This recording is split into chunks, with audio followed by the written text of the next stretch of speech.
Welcome back, or if it's your first time with us, welcome into the second installment of Inside Zone. I'm Lucas Panzica, taking you behind the curtain of the 104.5 The Zone studio and the product that The Zone puts out, which of course includes the great work of Titans Radio. This radio station has been the local affiliate for the Tennessee Titans for several years and for years to come. So my next guest is the architect behind the work that you hear on game days between Coach Mack, Mike Keith, the rest of the Titans Radio crew. He is executive producer of Titans Radio, Rhett Bryan. Rhett, thank you so much for doing this. How are you? Glad to do it, Lucas. I'm glad to be here and from the confines of our lovely performance studio, and let's dive in.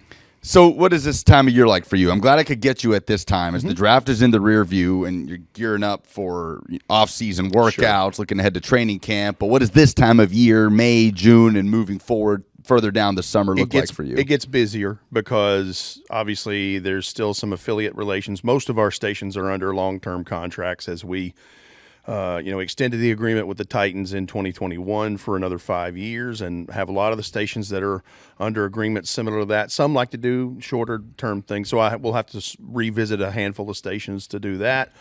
Obviously, image writing and getting our big voice guy to return that back to me to start doing season imaging. And then there's meetings that ramp up with our general sales manager and a lot of our sales folks with anybody that's new to the network that has been sold on a feature or an entitlement, or there's always been the Kroger Sacks for Cash and the Pinnacle Scoring Zone, but some things come and go throughout seasons, and so there's always planning for those kinds of things.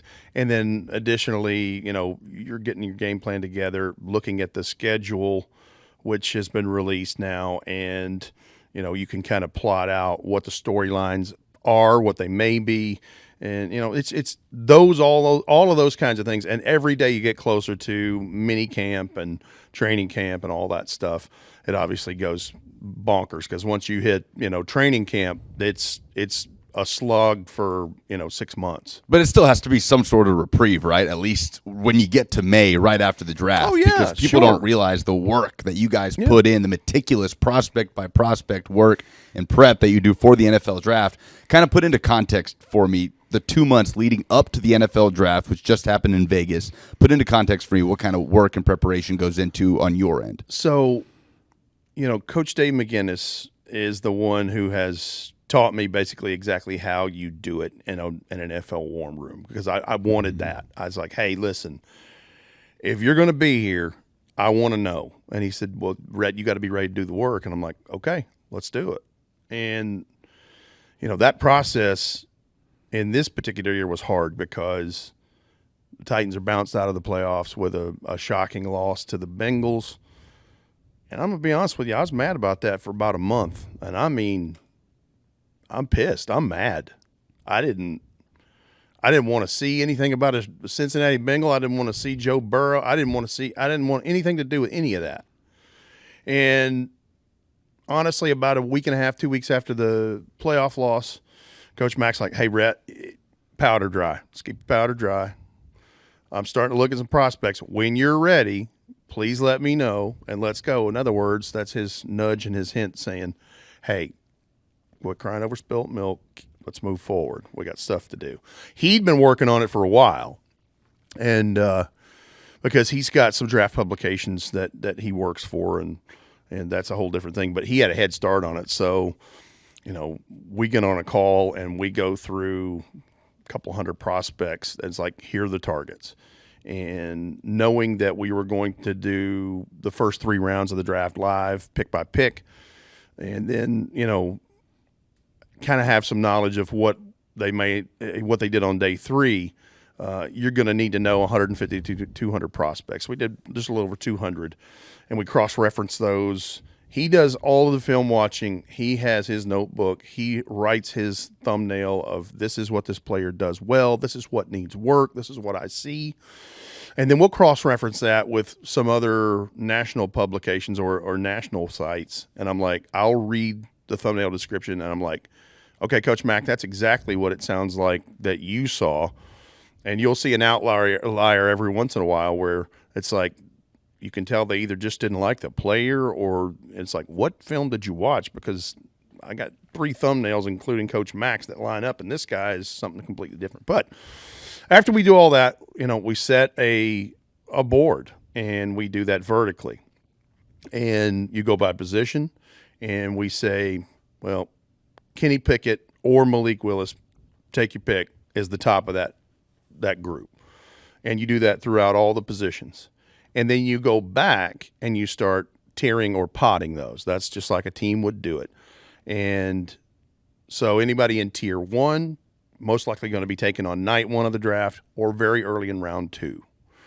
Tier 2 is the middle rounds. Tier 3 or 4 is late rounds all the way to maybe being an undrafted rookie free agent. Just depends on what the quality there is and the production of that particular prospect.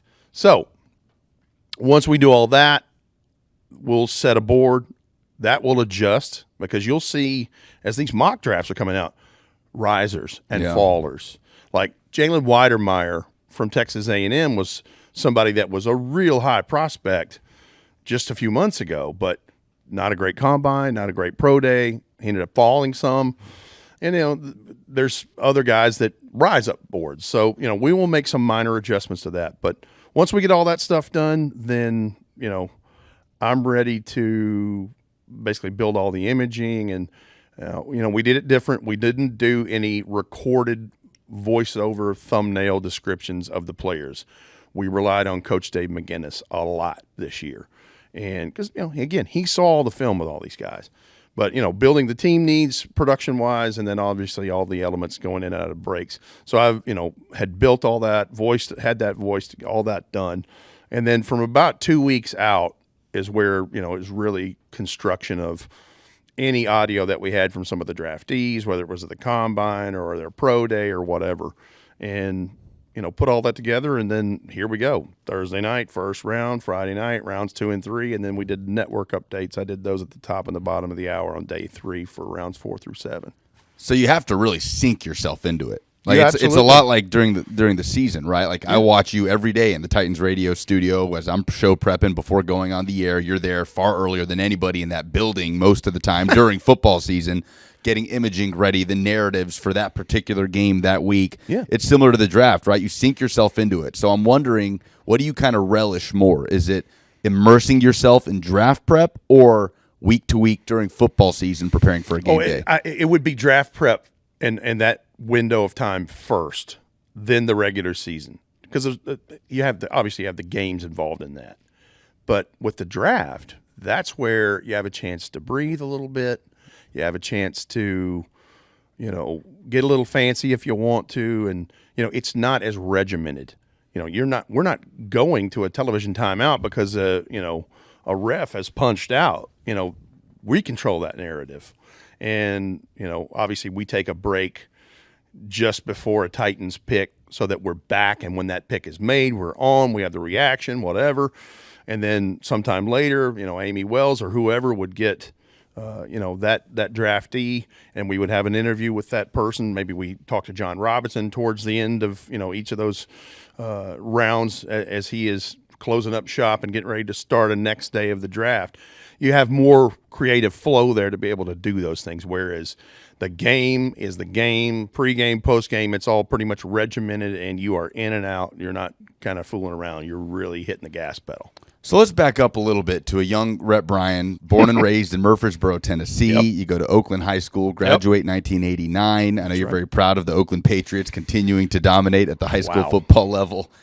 But you graduate and you go to Davidson Technical College. That's right. And you specialize in radio. That's right. So to use an industry cliche here, when does the radio bug bite Rhett Bryan?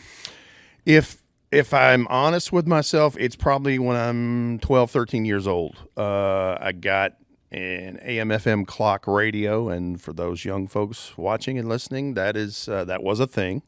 And I had one that it had these tiles that would flip over that could keep the time, and there was like these set of tiles inside of the clock, and it was plastic tiles, and it would flip over as the time would change. But it had an AM and FM band on it, and I would listen to radio a lot as I was going to sleep.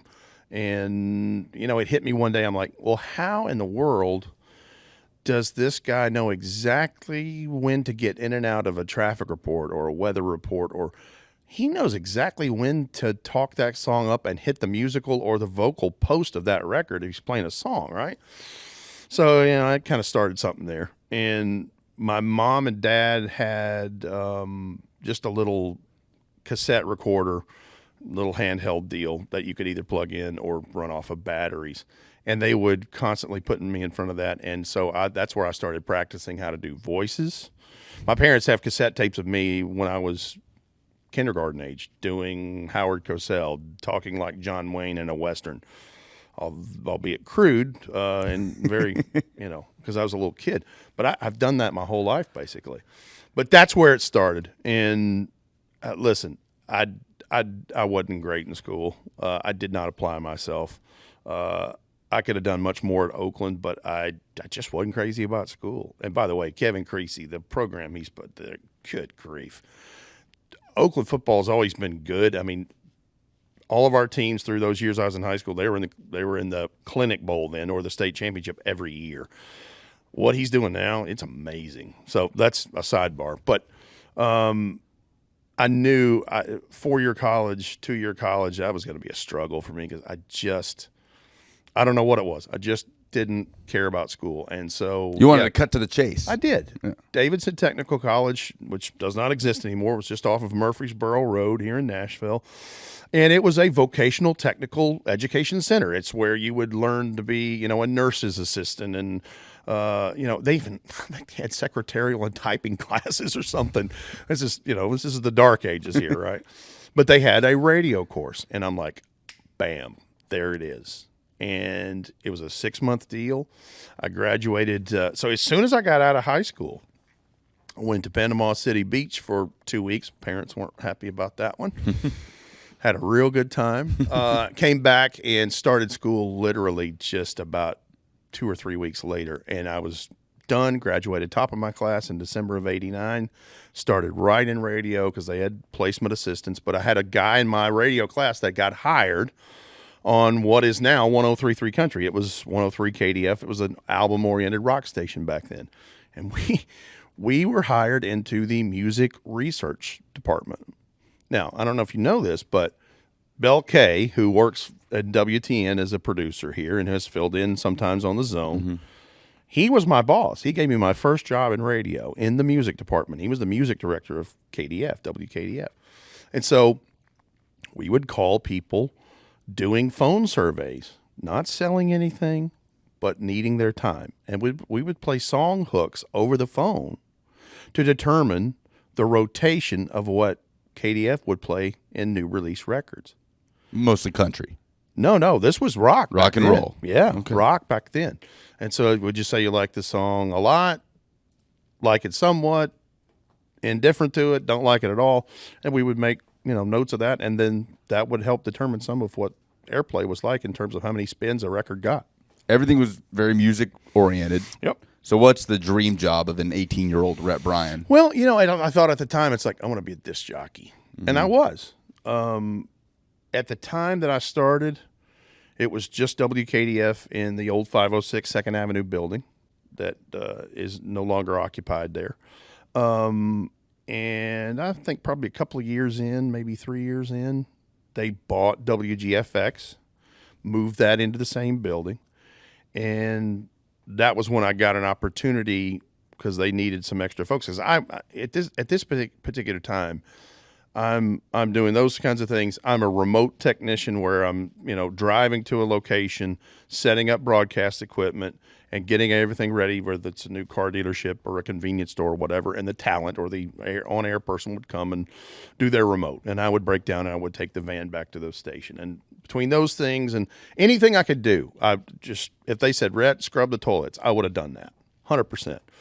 To the point that there was a window of time where I actually got a shot to go on air. But I was sleeping one night a weekend for about 1.5 years, 2 years at the radio station because I was there a lot, paying dues. But my first job on air was doing traffic reports. And so I was so nervous the first time I didn't cut on a microphone. I was doing it from home on a phone, kind of pre-pandemic visions here. But instead of having TDOT SmartWay cameras and traffic services so you can easily see something in front of you, again, there's no internet. And so I had a two-way radio, and I'd learned all the Nashville Metro Police Department and Fire Department 10 codes. And so there's and they're still the same, like I forget the code now, but there's one for a fender bender and there's one for a personal injury accident. And then there's other codes like, if there's a robbery of a bank or there's a plane crash or some terrible things. But I got on the phone to phone in my traffic report, and I said there was an accident on I-64. Oh, no. There is no I-64. There's an I-24, but highways that go north and south are odd numbered, right? So anyway, I got over that quick, and I did that for a while, and then I started having a chance to produce people's shows, much like what you've done, and eventually I got a shot to be on air because there was an abrupt departure of somebody on the GFX staff, and again, this is a music station, just like KDF. Right. It was classic rock, the Fox, then it went to Arrow 104.5, all rock and roll oldies.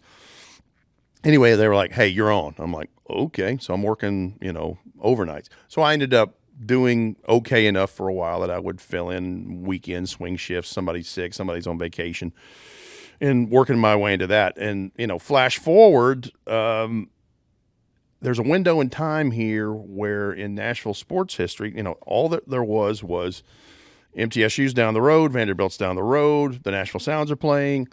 There's minor league hockey. But there's no major league sports team of any kind.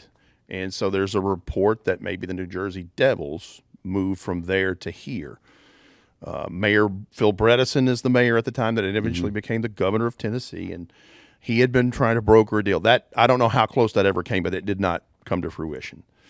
And all of a sudden one day in the Nashville Tennessean, there's a story that Mayor Bredesen's been meeting secretly with K.S. Bud Adams about moving the Houston Oilers to town. Well, I'm like, whoa. Because I like sports, I always have. And I would do sports reports on the station and do things like that because I kind of prided myself as the local sports nut, but in the building. And But had never considered a career in sports. No. I thought I was going to be playing records or doing whatever. And so that comes to pass. They hire Larry Stone from the North Carolina Tar Heels radio network, and he builds Tennessee Oilers radio network. And I remember the first time I met him, and he said, "Hey, they say you're really into sports around here. How would you like to help me cover an NFL team?" And I'm like, well, yeah, of course. I have no earthly idea how to do that. And he said, well, I don't either. We're going to learn together. And so here the Tennessee Oilers come, and they're staying in Nashville, but they're playing in Memphis. And that's a 2-year thing as they ended up moving at the end of that season, going to Vanderbilt and playing in 98, and then they became the Titans in 99. So what's it like working under Larry Stone in 1997? That's a guy that has shaped how so many people in this building, people who are no longer in this building, how they basically do radio, right? Yeah. How they approach preparation, whether it's broadcasting, producing. Larry Stone has such a heavy influence on so many people in this building, including you. So what are you learning in those early days under Larry Stone? What was your sort of rude awakening moment as you start working for Titans Radio in the late 90s? I think, the biggest thing is that I'd never covered sports, period, other than just, doing on-air updates in the afternoons or whatever. So that part of it, again, he and I were learning. But in terms of broadcast technique, etiquette, all those things, he taught me a lot, because while he had done, a college network and worked closely with Dean Smith with a basketball program and all that in North Carolina, he didn't know the ins and outs of an NFL part of this deal. And so, we had some help there from other places. And of course, Mike Keith coming in to play in 98 as the color analyst and then eventually become the play-by-play guy in 99. So, we more minds together thinking about this stuff. But yeah, the way he would put a broadcast together, he could be a professor teaching this stuff at a university right now, no problem. Mm-hmm. And at the time, he was at University of Tennessee, Knoxville, when he was coming over from the Carolinas.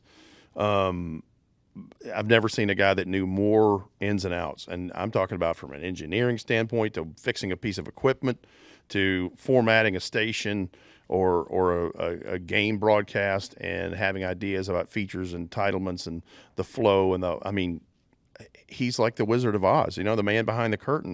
That's what I call him. I always have, because he's one of the smartest radio people I've ever been around. Period. And he hires you as a game day producer. Yeah, he's right? like, and as a spotter. Yeah. So the first 2 years of the Tennessee Oilers, I'm a game day producer, which really comes down to I go to all the practices, because at this time he is going all over the state of Tennessee and talking to radio stations and knocking on doors saying, "Would you like to carry the NFL?" And they're like, "Well, first of all, what's an Oiler? There's no oil in Tennessee." And what's a Titan? And then what's a Titan? That came along. And so I'm going to all the practices, gathering all of the audio, whether it's at a podium feed or going into the locker room. And, of course, I'm like, this is crazy, because I'm walking in here, and here's Steve McNair, here's Eddie George, here's Frank Wycheck, here's Bruce Matthews, here's Brad Hopkins, here's Blaine Bishop, And they're training in Bellevue. That's right. It's right. I think there are townhouses or apartments there right now. But, yeah, right beside I-40, right beside Bellevue Mall, there is a Baptist Hospital clinic that's 2 stories. And so the bottom floor of that and the back side is the Oilers locker room. And then there's all these portable classrooms or portable trailers behind all that, where there's the meeting rooms and those things. And there was a couple of portable trailers at the edge of one of the practice fields for all of them. That was the media center in this. And there's just some football fields out there. That was it. Right beside, wedged in between I-40 and Bellevue Mall. And so, that was I'm like, is this how it is in other places? And I'm sure those players that had moved from Houston are like, what in the world's going on here? But, and so I would take all that stuff. He would produce that, or it would be a dry cut interview or whatever, and put together the broadcast. But I would have notes that I would give the then play-by-play guy and color analyst in Joe McConnell and Jeff Van Note, and kind of, hey, here's who got dinged up in practice, or here's something that I saw that was kind of crazy, or here's what they're, and I'm just trying to figure out how to work through all this, and by the same time not being starstruck, going, okay, this is an NFL team, this is crazy. Didn't think we'd ever have anything like that. Didn't, Mike Keith will tell you, we grew up as Dallas Cowboy fans because that was what was on TV every week. And some of the oldest fan groups that still meet at bars in Nashville are Washington, Green Bay, Dallas, because those are the games of the week. There wasn't any NFL ticket. There wasn't, none of that stuff. So, but yeah, that was how that worked. And I was in '98 hosting the local pre and post game at a Logan's Roadhouse right there on Elliston Place, just kind of across the street from Vanderbilt, as they were playing their '98 season there. I didn't start traveling with the team until '99 and spotting for Mike in '99, and then that's how that kind of went that way. But, so all of a sudden we've got an NFL team in the backyard. And, that Oilers thing, it didn't go over very well, because the fan base here, if they were going to get them, they're like, listen, we don't want some cast off or some leftover from somewhere else. And so at the behest of the commissioner of the National Football League at the time, Paul Tagliabue, he had a meeting with Mr. Adams about, like, look, you've got to change name, image, likeness, logo, whatever. And that's an iconic name, image, and likeness. He's a member of the Foolish Club. He and Lamar Hunt started the American Football League. They're the only ones, for all of the USFLs and the World Football Leagues and the XFLs and all that, they're the only ones to live to tell about it. And he was instrumental in getting television deals and those things back in the day so that they could survive. And they survived 10 years before they ever merged in 1970. And finally, the NFL's like, well, we can't beat them. We might as well join them. And that's, he is a pioneer. Mr. Adams should be in the Pro Football Hall of Fame as a contributor, because the modern NFL that we watch every Sunday and on Monday and Thursday nights would not be what it is without guys like him and Lamar Hunt and Ralph Wilson and, all the ones that were in the Foolish Club. So these name, image, likeness, that oil derrick that was on that helmet was his blood. That was him. He bought in ground level That was his baby. So the idea of having to change that was probably very difficult for him. And if the commissioner of the league is really who it took, that tells you it probably fell on deaf ears for a while. So this first couple of seasons, you've got this little group of broadcast professionals, right? You, Larry Stone, Mike Keith, you've all been in broadcasting. You know what you're doing, but still coming to grips with this league, with the National Football League. And then in 1999, 13-3, undefeated at home, and off to the Super Bowl go the Tennessee Titans. When I bring up that 1999 Super Bowl run, what is the very first memory that comes to mind? The very first game against the Cincinnati Bengals that saw Akili Smith get pulled out of that game. It was the third overall pick in the draft from Oregon, to bringing in, I forget who else came in, but the third and final quarterback was Jeff Blake from East Carolina. He played where CJ2K did. And that dude could sling a deep ball. And this is we're talking, we had Darnay Scott and a lot of these. I mean, they had an offense. They just didn't have a whole lot of defense. And that was a 36-35 final right there at the closing seconds in the first regular season game in Nissan Stadium. And then I flash forward to, and that after that game, it's discovered that Steve McNair has a back injury and has surgery. So he's out for the next 6 weeks. And here comes Neil O'Donnell as the backup, who had, most notably been the Steelers starting quarterback, lost Super Bowl 30, but a very good, trusted veteran.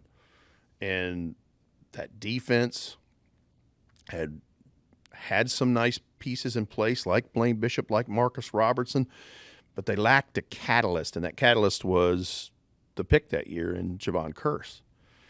And it just kind of was lightning in a bottle. And all of a sudden they're winning games, hanging in games, defense keeping them in games. We flash forward into, the 8th week of the season. It's Halloween Day, beautiful day, and the Rams are coming to town with Kurt Warner. And, this place is electric. It's loud. There was a time that Lumen Field in Seattle wasn't the loudest place. It was here. Adelphia Coliseum. That's right. And Fred Miller, who eventually became a Titan, I think he jumped off sides 6 or 7 times that day because he was worried about Javon Curse. But the Titans beat the then undefeated. It was the game of the week, basically. Mm-hmm. How it was still on Sunday afternoon, I'll never know. But, again, small market size back then. Especially back then. Yeah. So, and then just think about all the wins going down through the year.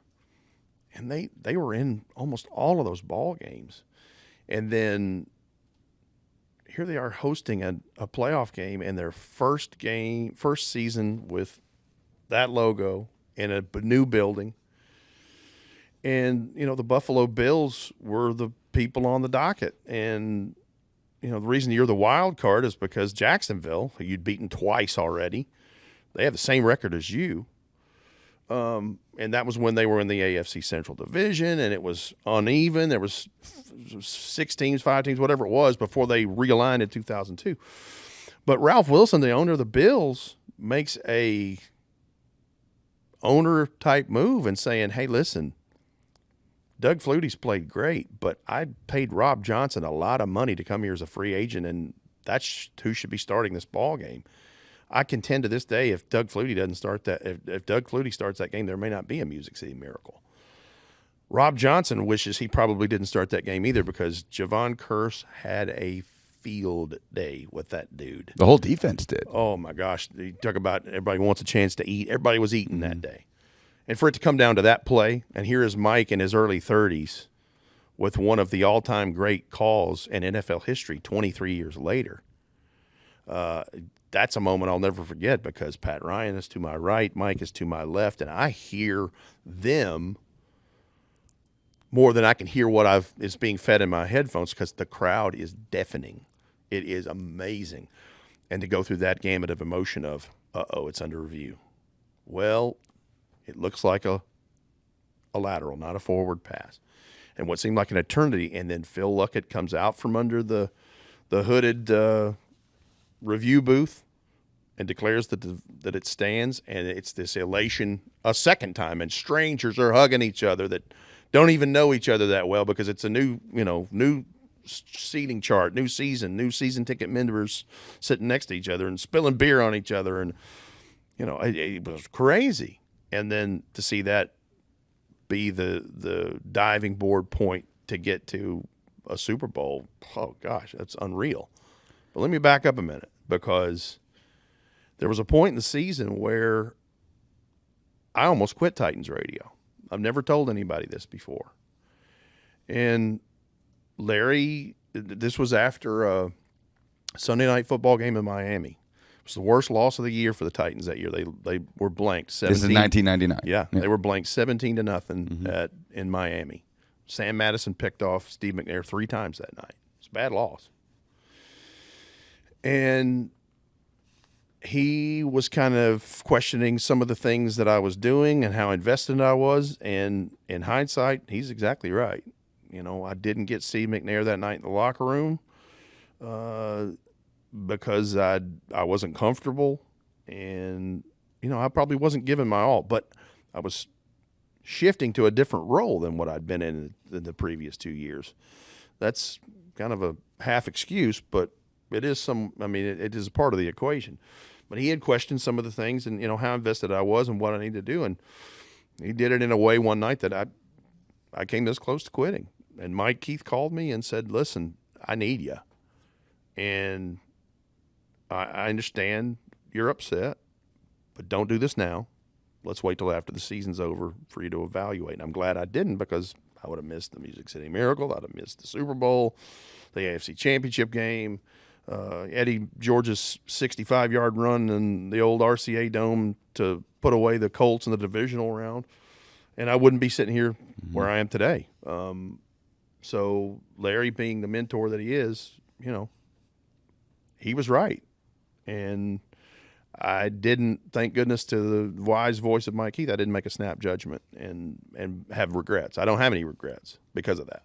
So let's put a pin in you nearly walking away for just a sec. Real quick, I want to go back to the Music City Miracle where you're spotting for Mike Keith, right? For those who don't know, you're pointing out tacklers, injured players. You are the eyes for the play-by-play guy for the things that he can't see.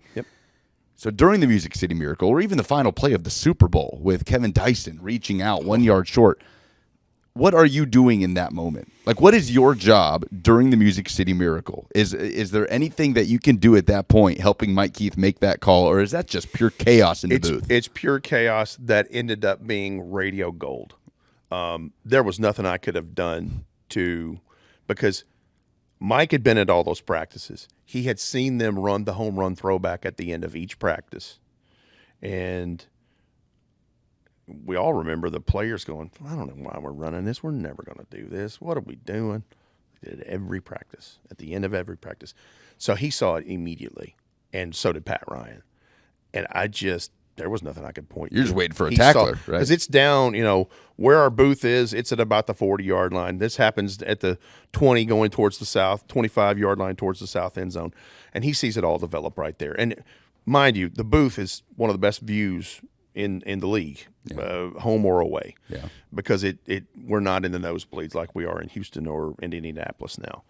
And so just to see all that unfolded, because you would think with the way Pat Ryan is chirping over here, he's got it. He's got something. And Mike is just doing this tango with him, completely unscripted, all just like it happened organically. It was amazing. That was a pinch yourself moment. But yeah, I've never seen anything like that. The play or the play-by-play. So in 99, you mentioned you consider just walking away from all of it. Yeah. You do, in a sense, walk away from the business a little bit, right? You remain in your role with Titans Radio, but you leave your full-time role at WGFX, and you go into car sales. So walk me through that. Why leave radio but stay in it in some capacity? Well, you said, when did I get the bug? The bug never leaves you. You got the bug. I know you do, because you work like a wild man around here. You burn the candle at both ends.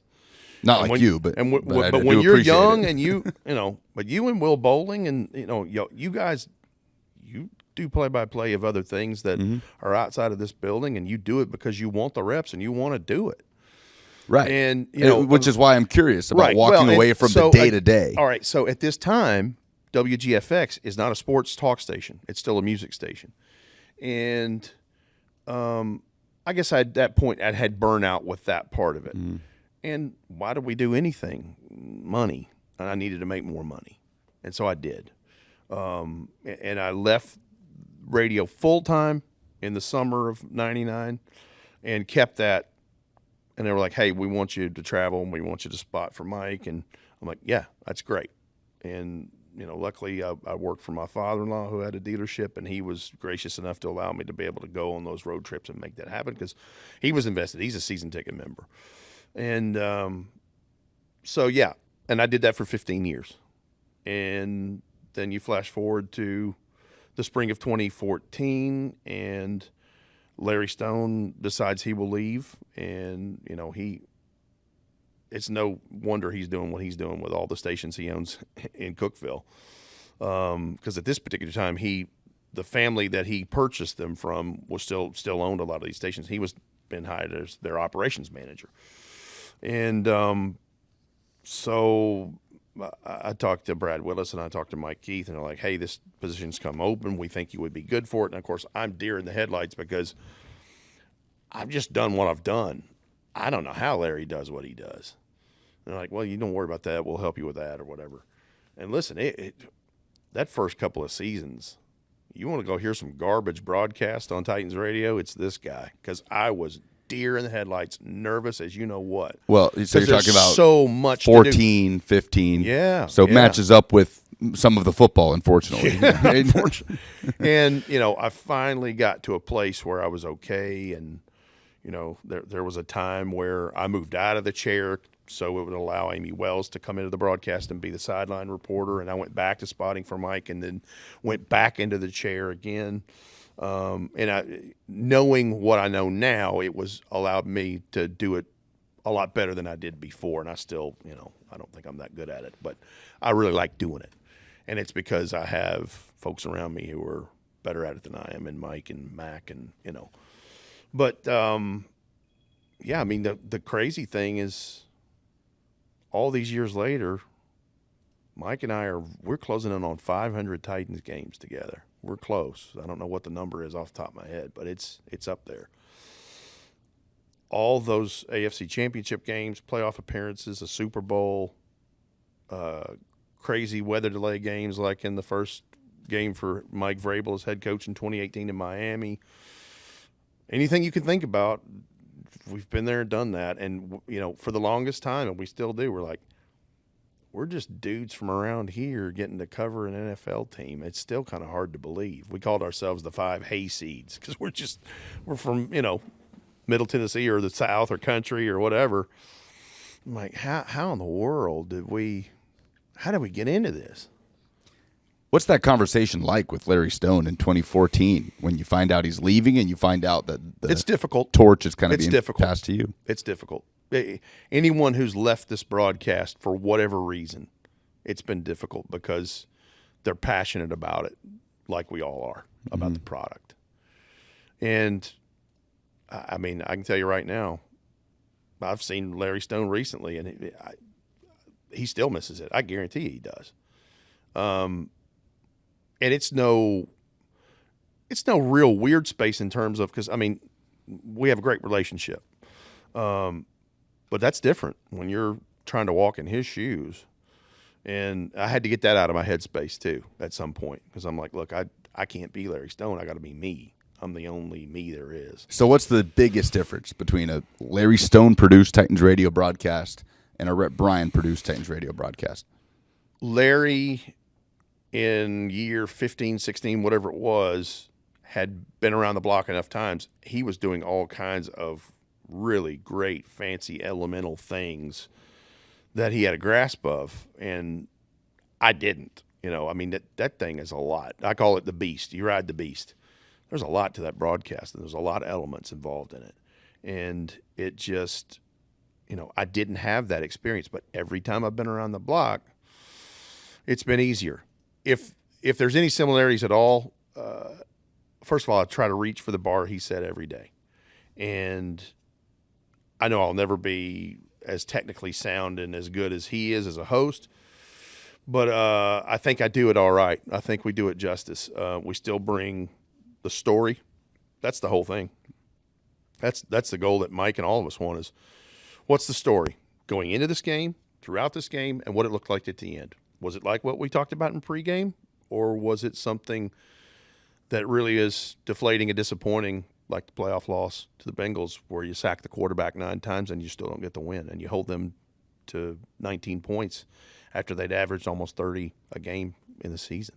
It's almost like the Music City Miracle without the miracle, right? Yeah. That Bengals game. The parallels are almost creepy. And there are and there are outlier games, because you look at the stat sheet and you go, okay, 3 turnovers.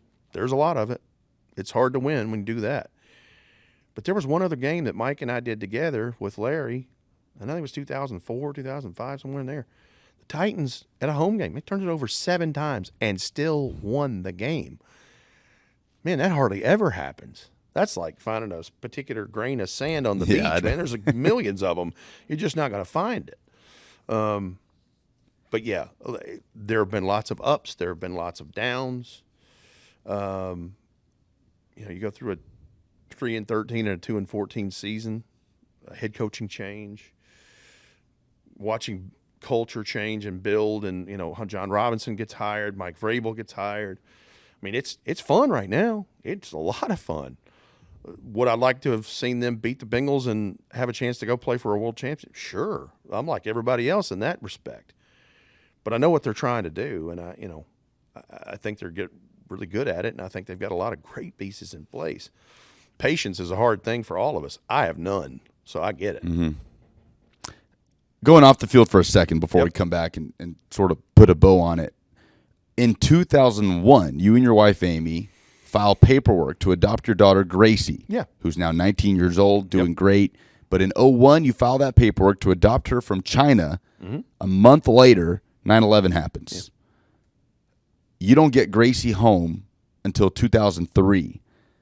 How much tenacity do you and Amy have to have at that time to navigate that period of the delays of 2 years of trying to bring your daughter home, working through all the events of 9/11 and all the obstacles that were in front of you guys? Well, first of all, it's great that we had an adoption agency that was just rock solid, fantastic. They had an office in Brentwood. They had a home office in St. Louis, and were there for us. And going back to the patience I don't have. I was about to say. For whatever reason, I guess I just was able to compartmentalize it and just say to myself, okay, delayed gratification, that's going to happen when that's going to happen. It was hard wrapping your mind around, oh my goodness, she wasn't even born at the time we filed the paperwork. She was 9 months old when we got her, but it was 22 months later. Now, no one in their right mind could have seen what would happen on 9/11. And, that put a log jam in the wheel that was turning at that time. Now, we chose China for a couple of reasons. First of all, we could have gone to Vietnam or some other countries where it was a more fast-track 7 to 9 months kind of thing. But you wanted to go to that part of the world. We did. And the Vietnamese adoptions at that time were so hot and cold, off and on. Hey, gates are open. Come get our babies. Nope, we're closed. Whereas China was very steady. And there's a population issue there. It's a communist country. Girls are treated horribly. And that was what drew us to it, because we couldn't have any children of our own. And we would see these stories about these little girls, and we're like, man, somebody needs a mom and dad. And the first thing that someone would say as I'm saying that is, well, why didn't you adopt domestically? Unfortunately, domestic adoption is longer. It's more expensive. Now, I don't know what it is nowadays, but back then that was the case. And so let's flash forward to the spring of 2003. And a FedEx truck comes to the house one day, and there's a picture, and there's Gracie. I still have that in my old Hotmail account. That's my oldest email. That email's just as old as she is. Wow. I was in shock. I was like, okay, now this has legs. This has life. This is after 2 years. It's like the Titans talking about a new stadium. Only this is like a game changer, life changer. This is all of a sudden I'm a dad, and my wife is a mom. After 2 years of Oh, yeah. Yeah. And so we get this picture, and it's travel instructions and the whole deal. And here we're going to go get her in Memorial Day of 2003. We got her on Memorial Day. And so we traveled to China, and let's frame it this way. The first epidemic I've ever been around was the SARS epidemic that summer. So temporal scanner thermometers were a new thing back then, but that and wearing a mask everywhere, that was kind of old hat for us when we went through the pandemic we've been through. Everywhere you went, somebody's checking your temperature and the whole bit. And so we fly to LAX, we have a layover, we fly to Guangzhou, China, and that's a 15-and-a-half-hour flight. So anyway, our hosts who are bilingual, multilingual are there, and they are ready to take us, and they get us on the bus. We're supposed to get our babies like the next day. We have a surprise for you. We're on our way to the hotel, and the babies will be there in 30 minutes. So when you get to the hotel, drop your bags and meet us in this conference room. So we're like, whoa, this is real. So it's just like a boardroom conference room, like you would have a meeting in. It almost like feels transactional, right? Yeah, exactly. It's like, so one at a time, the aunties, as they called them, that would take care of them at the orphanage, are bringing in the children one by one. And of course, it seemed like an eternity as they're calling out only a couple at a time or a family at a time. I think we were fourth or fifth in line, something like that. Gracie comes in with her auntie, and I said to my wife, I said, that's her. And, coming into the doorway, it's kind of poorly lit. She goes, are you sure? I said, I've looked at that picture enough. I promise you, that's her. So we're sitting down at this table, and she's diagonally across the conference room table, sitting in the lap of the lady that took care of her. And as we're waiting our turn, I'm waving to her, and she's waving back. So I'm like, oh, this is all good. Cards are falling on the table. This is exactly how this is supposed to happen. Sure enough, they call her name out. They hand her to me, and like that, I'm a dad. Still the happiest moment of my life, period. There's an amazing picture in the Titans radio booth of the whole crew holding Gracie up. Maybe on your front porch. Yeah. I'm guessing. Yeah. I mean, how quickly does Gracie become part of the Titans radio family? Yeah. And to think she's almost 20 years old now and a grown woman and in college, and hard to wrap my mind around, but hands down the best thing that ever happened to me. Looking at that picture, it's clear that that's one of the core principles of Titans radio, and being able to have, as far as the chemistry goes, the familial aspect of it almost, with the amount of time you guys all spend together. And I had the privilege of having kind of a front row seat to it this past season as the scoreboard host, the streamlined communication between Mike and Coach Mack, between you, Philip Noel, and Brad Willis, and the network producer, Amy Wells, on the sideline. It all just seems very seamless. Where does that kind of come from? I mean, was that sort of a fundamental part of Larry Stone's version of Titans radio that just sort of grew out from there, or is that something that maybe clicked somewhere along the way? That's part of it. That's a foundational part of it. And I shouldn't shortchange Mike Keith in this, because you want to talk about a guy who's a broadcaster and a journalist and all that and a top-notch pro, it's him. So those things were instilled in me when I was your age. And the other part of it is we work so well together. We're friends behind when a microphone's not on. But there's an accountability and a reliability part of it. I don't want to let any of those people down. We have the same common goal. So it's easier to have a good product if everybody's got the same goal. It's just like a football team, a basketball, whatever. You have one common goal. And the last thing in the world I want to do is let down anybody in that booth.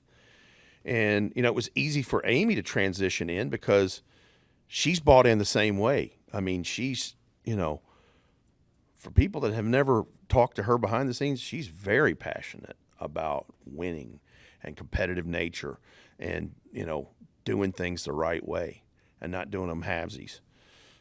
So all of that's just kind of ingrained in there. And then, so the chemistry's naturally good. it would probably be a little different if we didn't like each other. Don't know what we'd leave on the table, but it would be definitely different. 2018 season opener in Miami, first game of the Mike Vrabel era, turns into the longest game in NFL history with weather delays on South Beach.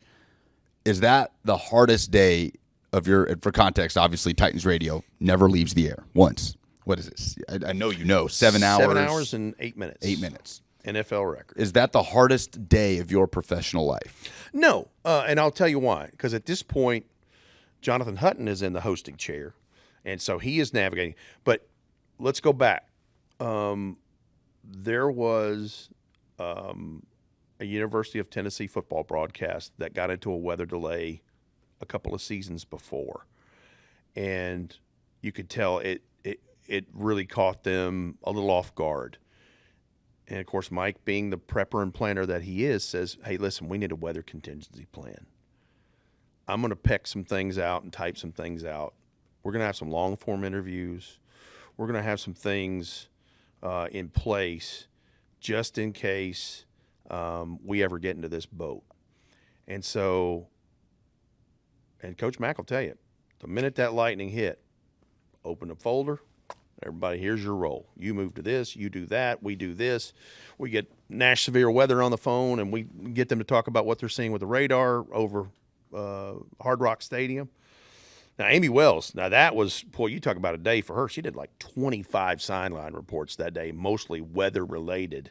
And it's hard to get a signal in that building, and she's out there trying to hold a listen box up. And, of course, it's light. Coach Mack's like, are we sure this is good for her? And there's two different 2+ hour lightning delays in this. Right. That's what when you talk about having a contingency plan for a weather delay, you're probably considering 2 hours, 90 3 minutes, hours. really. Right. Yeah. Not 7 because hours. I had a canned interview that I had done with Earl Campbell for a draft thing that it never worked out. And it was when they had the first overall pick and they traded out. So I had this, and I could repurpose it and make it evergreen. And it didn't sound dated at all. And this is Larry. Larry sends us via Dropbox some things, long-form features he had in his archives.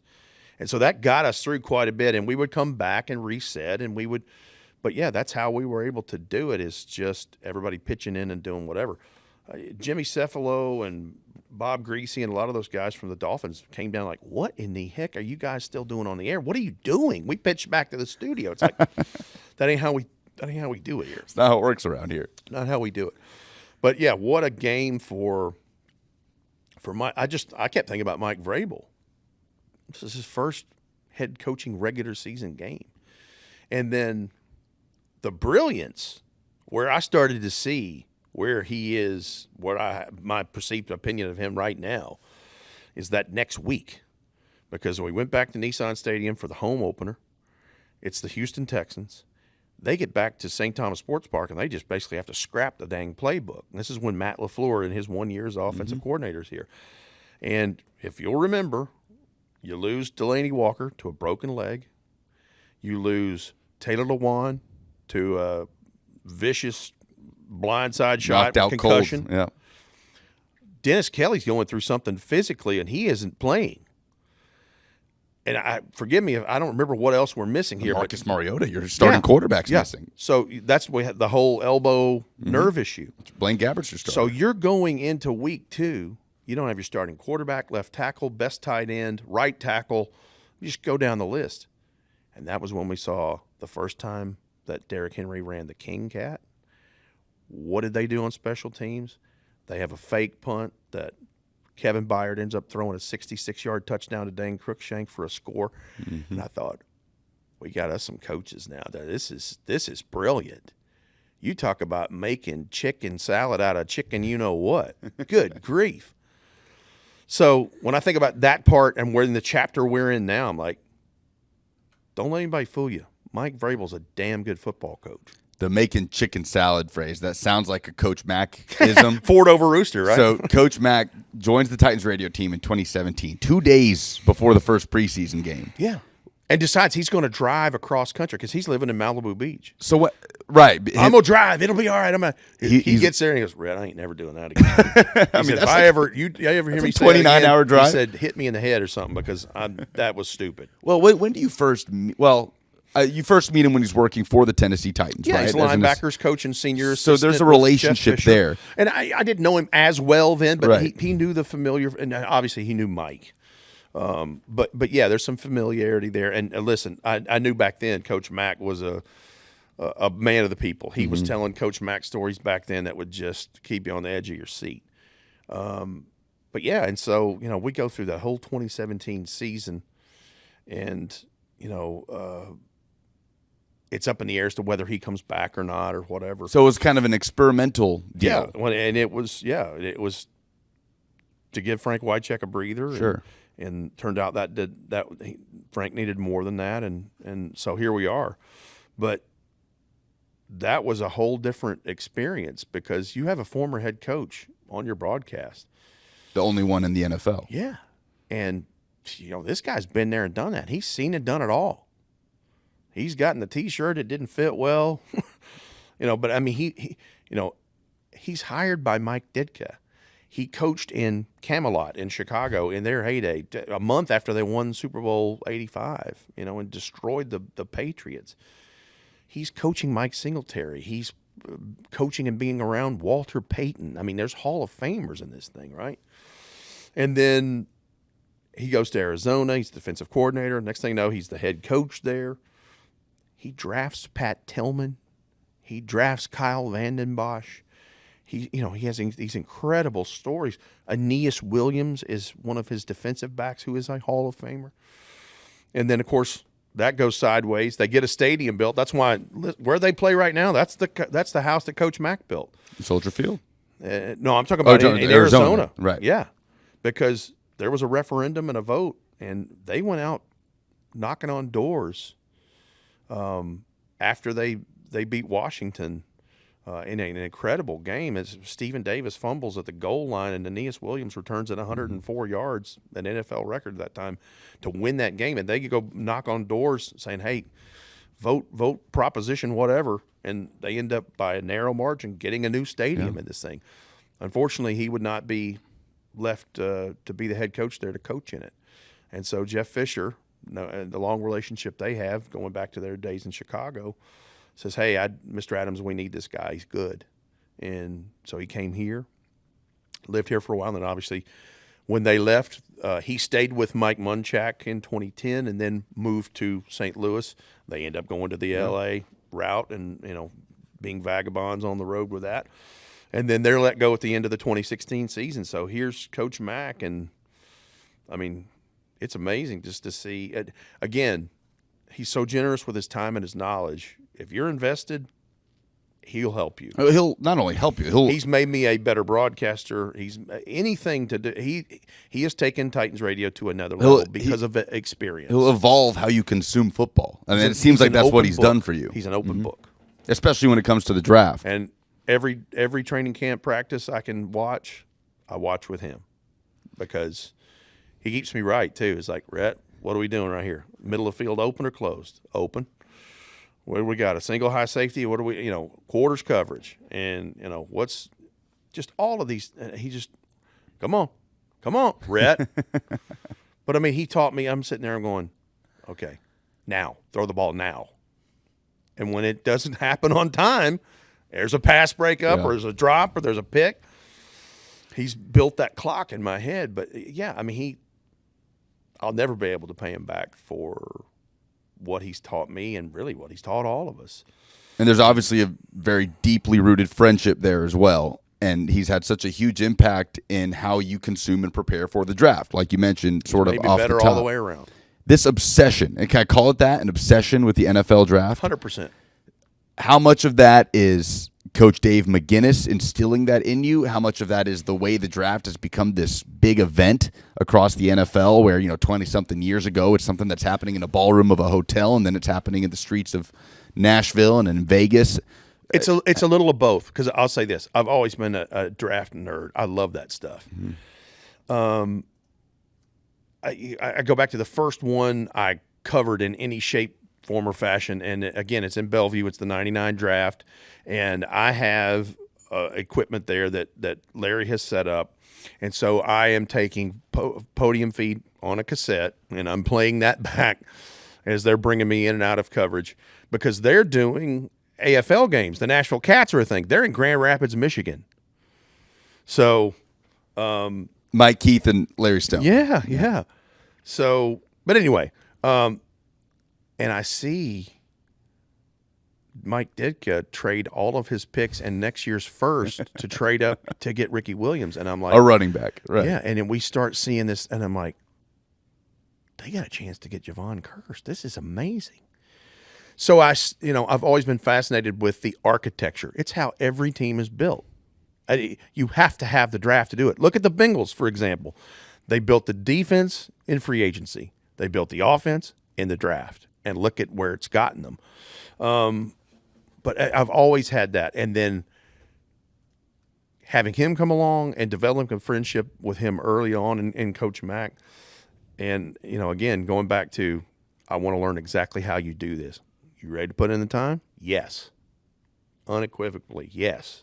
Absolutely. And to see what it's become now, 2019 when it was here, that was amazing. That's a pinch yourself moment. Yeah. I've had a few of those. Yeah. A few of those. But I went to Radio City Music Hall one time and covered the year they took Vince and interviewed Vince 20 minutes after he selected in New York City. That's a pinch yourself moment. But yeah, to get to where it is now, I love the draft. It is almost my favorite thing, even more than the regular season, because it's where it all begins. It's how it's built. It's crazy to think about what a head coach in the NFL today would face, trading every single pick for a running back. Man, can you imagine it was with social media? Oh, my. They would just roast that guy. Yeah. I mean, he would be – God, that news cycle would be a while. Okay, so I've got a small list here. You tell me what all of these things have in common. Borat, Scooby-Doo, Liam Neeson, Don Corleone, Howard Cosell, Keith Jackson, Chewbacca, Darth Vader, Sling Blade, Joker, and Forrest Gump. They would all be the poll question intros for the Buck Rising program on 104.5 The All Zone. voiced by one Rhett Bryan. That's me. That is when you write them all down on a page. And I know those were all done over the course of a long period of time. Yeah. That is astounding range. And you alluded to it a little bit early on about in your early, coming up in radio and doing the voice of Howard Cosell and in the early days. No voices on Titans radio? You haven't gotten to crack into that part of your talents? I don't remember ever doing any – no. The closest I ever came to anything like that was the night it was a Thursday night football game, maybe a Monday night football game in 2009 against the Indianapolis Colts. And I got to interview the Nature Boy, Ric Flair. And we did his whole – kiss stealing, wheeling, dealing, jet flying, limousine riding, son of a gun. Woo! We did it together, and that's how we ended the bid. And of course, Larry's like, "Good Lord." Okay, now back to Titans countdown. But he was raising the flag as the 12th Titan back then, and but no, I don't remember ever doing any voices or anything. Not on the network. It's pretty straight laced there. I'll leave you with this: your favorite Titans radio story. Gosh, there's so many. Okay, I'll give you one. And it's not necessarily a Titans radio story, but it's something that happened on the road. So it is the day of the AFC Championship game in Jacksonville in 1999 or early 2000. And in Jacksonville, the vibe is smack talk. I mean, turn on the local NBC affiliate. The station's right next door to the stadium. And the lady is going to be a beautiful sunny day in Duval County. It'll be a great day to see the Jacksonville Jaguars finally beat the Titans and go to the Super Bowl. Who had already lost to the Titans twice that year. And it was just a foregone conclusion. They're going to go to Super Bowl 34. Well, man, I mean, just anybody you run into, their chest is kind of puffed out. So there's an elderly man who's working the service elevator. He's a game day, wears the yellow jacket, service folks. And he's giving me the business, riding up to the press box. I see the late Floyd Reese. And I make this comment. I said, Floyd, these people are really, really proud of themselves. I said, the elevator operator's telling me we're going to get our ass beat. And he just chuckles and he said, really? How interesting. Now, that's me being silly because I shouldn't be talking to the general manager the day they have a chance to go to the dang Super Bowl. But I just felt compelled to do it, and he was receptive. Mm-hmm. When it's all said and done, Marcus Robertson breaks his leg in that game, and Derek Mason has a fantastic return. Steve McNair runs to the 1 yard line. I mean, it's just all this crazy thing, and they are just boat racing them in the second half. Here I am going down to the locker room for some extended interviews because the Titans are going to the Super Bowl. And who do I walk down the hall to go to the press elevator with? The late Floyd Reese and his great wife, Sally. Same elevator. Same elevator operator. And he is just bear hugging me and smiling ear to ear, and we're enjoying a moment. And he looks at me and he looks at that and he goes, that the guy? I said, yep. He said, he just couldn't stop laughing. And that was just kind of our moment together. We go into the locker room and it's chaos. And here's Eddie George and Steve McNair and all these guys elated. Now, the flip side of that is seeing the other side of that at the end of Super Bowl 34. Mm-hmm.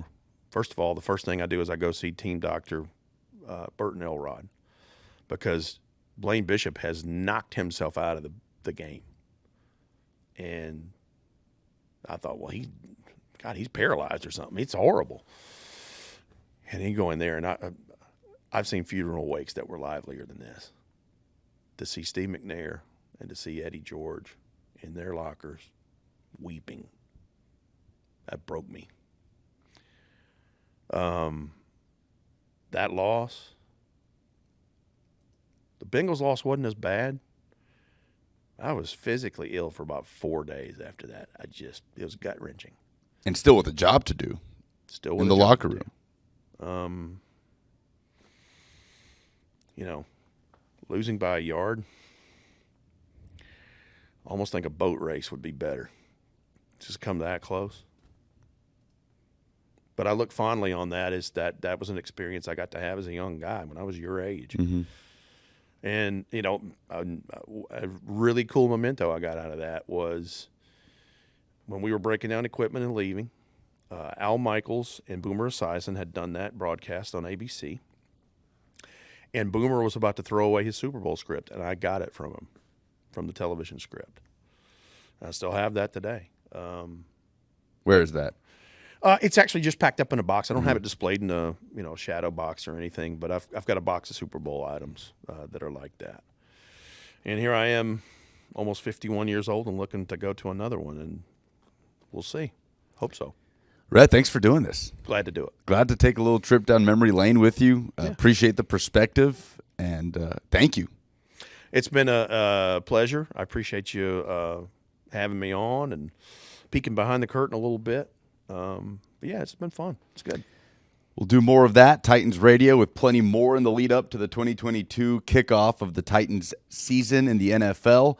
But until then, more peeking behind the curtain on the next installment of Inside Zone. I'm Lucas Panzica. We'll talk to you then on the 104.5 The Zone Podcast Network.